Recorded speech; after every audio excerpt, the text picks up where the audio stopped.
As fake news, notícias falsas, desinformação tomaram bastante conta do nosso noticiário, inclusive do debate público nos últimos anos.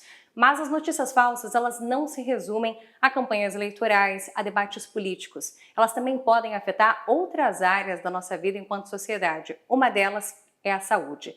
E é por isso que hoje a gente está aqui para conversar com a ministra da Saúde, Nízia Trindade, a respeito desse impacto das notícias falsas, da desinformação na vida das pessoas. Então, ministra, para a gente já começar esse diálogo, obrigada pelo seu tempo, como que a senhora sente que essas desinformações, notícias falsas, afetam o trabalho da saúde, inclusive do próprio governo, a chegada de informações seguras para a população, o dia a dia dessa saúde? O impacto é enorme. Na verdade, não se trata de desinformação, se trata muitas vezes de ações deliberadas de propagar informações falsas que geram pânico, desconfiança na população. Então, essa quebra de confiança nas ações de políticas de saúde se expressam em vários temas, mas eu daria destaque na saúde à vacinação. O Brasil, que sempre teve altas coberturas vacinais, hoje temos problemas não só para a vacinação para a Covid-19, que é o alvo privilegiado de fake news, mas também acaba afetando a cobertura de vacinas como sarampo, poliomielite, que já chegamos a ter mais de 90% de cobertura. Então, é uma questão muito séria para a saúde. E eu digo que nós tivemos a possibilidade da volta da ciência para orientar políticas públicas, então é muito importante pensar como combater essas fake news, ainda mais agora que comemoramos o Dia Mundial da Saúde, com a mensagem de saúde para todos, a informação e a comunicação adequadas, confiáveis, são fundamentais para isso. A gente sabe que, principalmente isso, a questão da vacina contra a Covid-19, a gente viu muitas pessoas falando que poderia causar miocardite, essa inflamação no músculo do coração, ou que as pessoas poderiam perder movimento de membros por conta da vacina da Covid, morte de crianças dias depois de receber a imunização de fato. Então, ministra, como a gente sabe que isso se espalha muito rápido por meio de redes sociais e as pessoas às vezes não buscam a informação diretamente do governo, diretamente de um profissional de saúde, como que vocês acreditam que é possível fazer esse combate que é tão difícil, né? Está tão preso ali às relações sociais? Bom, junto à população, fortalecer a ideia que não devemos aceitar qualquer informação veiculada, mesmo que seja por um amigo, um parente, um professor, infelizmente até um profissional de saúde muitas vezes entra nessa rede de informações falsas. Infelizmente, nós vimos isso, inclusive durante a CPI da Covid, né? Então, isso é muito claro, precisamos falar isso claramente. Qual é a forma da população se informar? O portal do Ministério da Saúde é um portal confiável, mas além do portal do Ministério da Saúde, as informações de saúde podem ser alcançadas na Organização Pan-Americana de Saúde. Você pode ter essas informações nas universidades brasileiras, nos institutos de pesquisa, porque a ciência não trabalha com verdades absolutas, mas ela trabalha com método, com verificação, e ela só pode exercer isso plenamente, inclusive, em contextos democráticos. Há uma grande relação entre ciência e democracia. Então, que a população confira esses dados. Esse é um aspecto. O outro está muito bem representado pelo movimento coordenado pelo governo federal, que é o Brasil contra a Fake, que envolve ação junto às plataformas, às redes sociais, aos meios de comunicação, comunicações diretas em relação a grupos de formação de opinião, várias estratégias que nós estamos mobilizando para isso. Mas eu insisto, é muito importante que se procure ter a informação de fontes seguras, de fontes confiáveis, e eu recomendo naturalmente o portal do Ministério da Saúde, que tem todas as informações, não só sobre a vacina, mas para os cuidados de saúde, a promoção da saúde, a atenção e o cuidado que todos os brasileiros e brasileiras precisam. Aproveitando até esse espaço, ministra, eu gostaria que a senhora falasse sobre a segurança das vacinas. Muitas vezes aquelas reações adversas, a reação da vacina já preocupa muita gente, sentir um pouquinho de febre, um desconforto, isso já gera inclusive insegurança, mas queria que a senhora pudesse falar para a gente sobre a segurança das vacinas para as crianças, do que já está no calendário vacinal, inclusive da vacina bivalente que começou a ser aplicada há poucas semanas. Todas as vacinas autorizadas para uso pela Anvisa, a Agência Nacional de Vigilância Sanitária no Brasil, são vacinas que foram testadas quanto à eficácia, ou seja, terem efeito, né, e segurança, não provocarem problemas de saúde. No entanto, faz parte de qualquer medicamento, e a vacina não é diferente, a possibilidade de efeitos adversos, né? Efeitos como a febre, efeitos como a possibilidade de dores, de fraqueza, e cada organismo reage de uma forma. Não é isso, nós temos orientações seguras também, informações sobre isso. O importante é que essas vacinas são seguras e que essas vacinas, elas salvaram muitas vidas ao longo da história, né? Nós, agora que estamos no Dia Mundial da Saúde, é importante lembrar que água potável e vacinas foram as responsáveis por um aumento na expectativa de vida, redução de mortalidade infantil, né? Fatores determinantes para uma vida de bem-estar, de qualidade para a nossa sociedade. Além das fake news sobre vacinas, a senhora percebe que essas informações falsas também prejudicam outros trabalhos do Ministério da Saúde, outros programas que são lançados, iniciativas para a melhoria Sim, da saúde da população? com certeza, essas fake news muitas vezes elas vêm para destruir a imagem positiva de programas, como é o caso de programas já citados aqui, como o programa Mais Médicos, para distorcer a cooperação internacional. Assinei essa semana um acordo com o governo de Angola, estão dizendo que o Brasil vai enviar bilhões de reais para o governo angolano. Então, são deformações que vêm junto com um fenômeno chamado de negacionismo, que começou, na verdade, com a história política, quando se começou a negar a importância do Holocausto, do extermínio da população de origem judaica e da população judaica durante a Segunda Guerra Mundial. Então, são fenômenos de escala global, né, fenômenos orquestrados e fenômenos que incitam o ódio, que incitam a violência, que é um tema também fundamental para a saúde, e essa semana estamos todos, e o presidente Lula externou isso de uma maneira muito intensa e muito forte,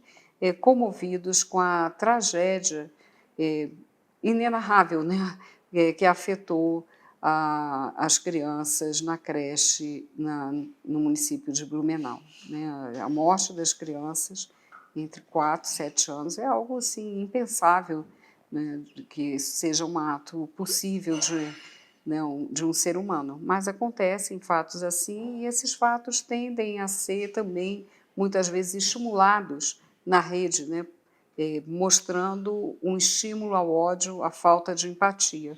E, frente a isso, nós estamos agindo num grupo interministerial definido ontem pelo presidente Lula para promover uma cultura de paz na escola, para proteger as comunidades escolares, os jovens, os professores, a comunidade escolar e a sociedade de uma maneira geral. Temos que combater também o estímulo a formas de violência, de todas as maneiras, e acredito que a comunicação é fundamental para isso. Então, ministra, nesses primeiros 100 dias de governo, um desafio que apareceu muito rápido para vocês foi a questão da crise da saúde indígena, principalmente com a questão da tribo da terra indígena Yanomami.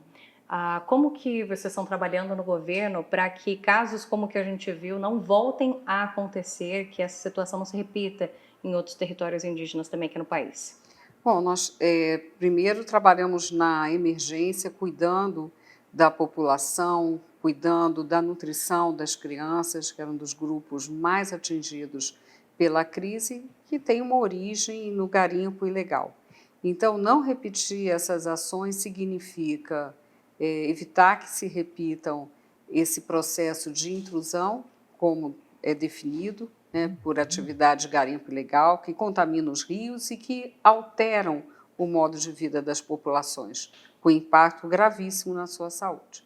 Ao mesmo tempo, estamos trabalhando com as secretarias estadual e municipal do estado de Roraima e vamos também fazer o mesmo no estado do Amazonas para garantir uma saúde de melhor qualidade, fortalecer o sistema de saúde que acolhe essa população. E estamos trabalhando, no caso Yanomami, para a criação de uma unidade de atenção hospitalar em Surucucu, que é um dos polos da região.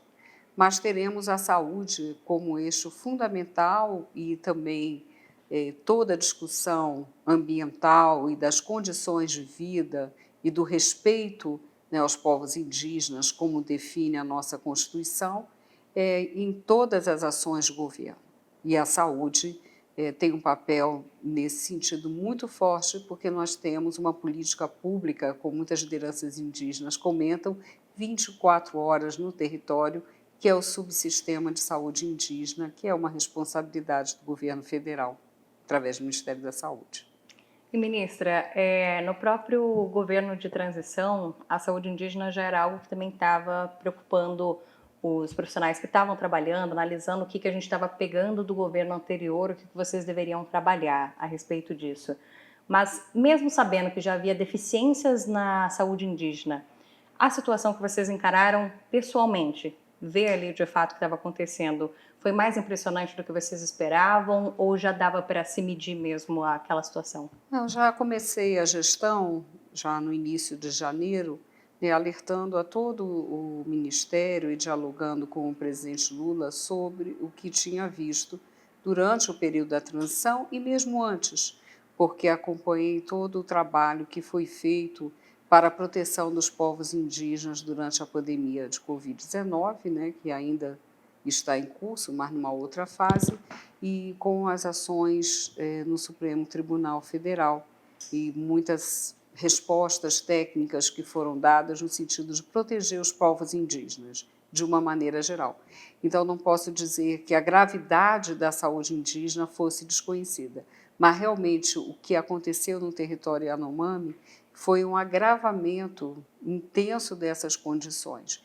E o que mais surpreendeu a mim, ao presidente Lula e aos ministros que nos acompanharam na viagem que fizemos em janeiro, 20 de janeiro, quando foi definida a emergência sanitária, foi o fato da própria unidade de acolhimento ao indígena, CASAI, que é uma responsabilidade do Ministério da Saúde, está em condições muito precárias e, além disso, com uma dificuldade muito grande de mobilidade, porque se depende do transporte aéreo. E havia pessoas que estavam, mas sem nenhum problema de saúde, mas há 6 meses aguardando o retorno da sua casa. Então, isso me impactou muito fortemente, principalmente uma mulher indígena dizer que os filhos dela estavam na aldeia em que mora e que ela estava ali há 6 meses.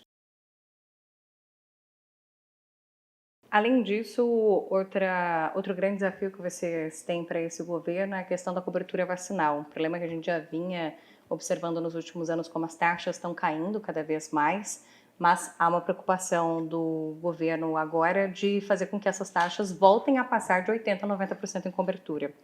Então, como que vocês avaliam essa ação desse movimento nacional pela vacinação? Os resultados que vocês estão tendo até agora, ainda há muita dificuldade para fazer a população voltar a se vacinar? Há dificuldade, sim, e creio que os meios de comunicação têm um papel muito grande em nos apoiar nesse sentido.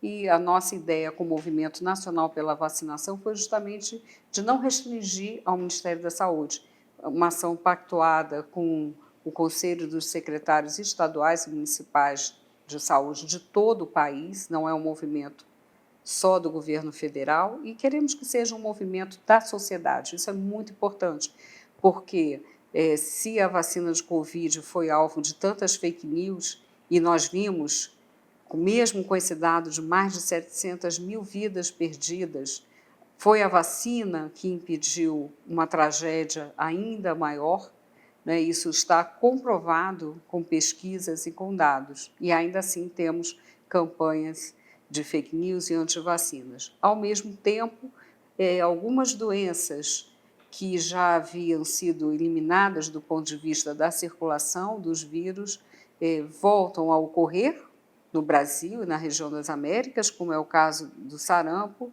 e também a grande preocupação com a poliomielite. Nós já tivemos 90% de cobertura para essas vacinas e hoje não alcançamos a marca de 70%.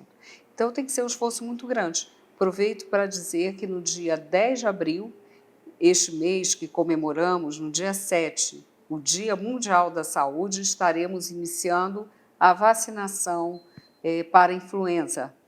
E essa vacinação, nós estamos trabalhando intensamente para que a população, né, nos grupos para o qual é recomendada a vacina, se dirija para se vacinar e antecipamos essa vacina para a região norte do país, que enfrenta o problema com antecedência por questões climáticas próprias. O Brasil é muito diverso e nós estamos muito atentos a isso. E a gente viu também, inclusive, a retomada do programa Mais Médicos, houve esse relançamento. A gente sabe que as etapas ainda vão acontecer ao longo do ano, mas já foi um relançamento agora, justamente nesse início de governo. Qual é essa preocupação de vocês do Ministério para já fazer esse relançamento? Quando vai sair esse primeiro edital para colocar esses médicos, de fato, nas cidades do país? O primeiro edital sairá até o dia 17 de abril, ainda são necessários alguns ajustes para que ele possa se tornar público, mas essa iniciativa de retomada é fundamental, porque há muitos municípios e áreas periféricas de alguns municípios que não são tão distantes do ponto de vista daqueles centros com mais médicos, né, e mais unidades de saúde, e o que nós fizemos foi uma retomada do programa, mas já com aperfeiçoamentos, oferecendo aos médicos que participarão do programa a possibilidade de ampliar seu processo formativo, de terem bônus de fixação, de modo a garantir que permaneçam por 4 anos nos territórios para os quais forem selecionados, de ter um foco também naqueles médicos que cursaram faculdades privadas e tiveram que entrar no financiamento do FIES, também com uma bonificação específica, mas o nosso olhar, sobretudo, é para essa população desassistida, né? Houve um processo mais intenso de formação de médicos nos últimos anos, mas a distribuição dos médicos e, ao mesmo tempo, o acompanhamento pelo Ministério da Educação, que junto com o Ministério da Saúde, nós recompusemos o grupo interministerial para acompanhar toda essa questão da educação médica, das residências. Então, nós queremos médicos bem formados,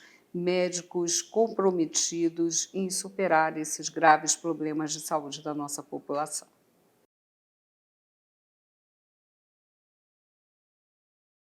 Bom, e além disso, a gente fala desses primeiros dias, mas a gente teve, inclusive, há poucos dias, o lançamento que a senhora fez junto com o vice-presidente Geraldo Alckmin, para a gente ter esse complexo industrial da saúde, para ter uma independência maior, uma autonomia maior na produção de insumos. É um projeto, claro, de longo prazo, a gente não está falando agora já, para esses primeiros dias já se vê o resultado. Qual é a expectativa do governo, de vocês, com esse projeto, que também é um projeto que não fica para esse governo só todo o trabalho para conseguir ter a instalação e tocar, inclusive, né? É um projeto coordenado a partir do Ministério da Saúde, com a coordenação conjunta do Ministério de Desenvolvimento, Indústria e Comércio. Então, para mim, foi uma honra ter feito esse lançamento junto com o vice-presidente e ministro Geraldo Alckmin, e também com com outros colegas, ministras e ministros de Estado, porque é uma ação que precisa envolver a gestão, a ciência e tecnologia, é uma ação, de fato, de muitos ministérios e de muitas instituições, não é, que estiveram representadas no evento, que vão compor o G6, o Grupo Executivo do Complexo Econômico e Industrial da Saúde. Qual a importância dessa iniciativa? Nós há muito falamos da necessidade do fortalecimento da indústria de medicamentos, da indústria de equipamentos de saúde, da indústria de vacinas e, sobretudo, da inovação, né, do Brasil fortalecer a ciência, a tecnologia e inovação. Então, essa é a abrangência do G6. E, claro, que o impacto da pandemia, como eu digo, é como aquela fábula da roupa nova do rei. Mostra que o rei está nu, ou seja, a grande dependência nossa em relação a poucos centros produtores desses insumos de saúde. A nossa meta não vai ser algo a curto prazo, mas que possamos contribuir, criar as condições para que em 10 anos o país possa ter 70% da produção desses insumos de saúde aqui no país. Para isso, catalisando, apoiando com editais, com iniciativas, com financiamento, voltado sempre para o acesso à saúde, né, e pensando uma articulação positiva a partir do poder de compra do Estado, da indução de políticas públicas, e possamos estar articulando o melhor do setor público, o melhor do setor privado, em parcerias e encomendas tecnológicas, que é a experiência da qual eu venho também. Para as pessoas que estão nos assistindo, que ainda têm alguma dúvida sobre saúde, sobre vacinação, sobre alguma orientação de um programa que ela ouviu falar, então eu gostaria que a senhora pudesse dar de novo a sua orientação sobre onde buscar mais detalhes de forma segura para que essas pessoas estejam bem informadas. Indico a todas e todos que acessem o portal do Ministério da Saúde. Lá você encontrará informações seguras e também links para outras páginas em que assuntos possam ser aprofundados. Mas ali no portal você encontra as orientações sobre todos os programas que o Ministério coordena neste momento.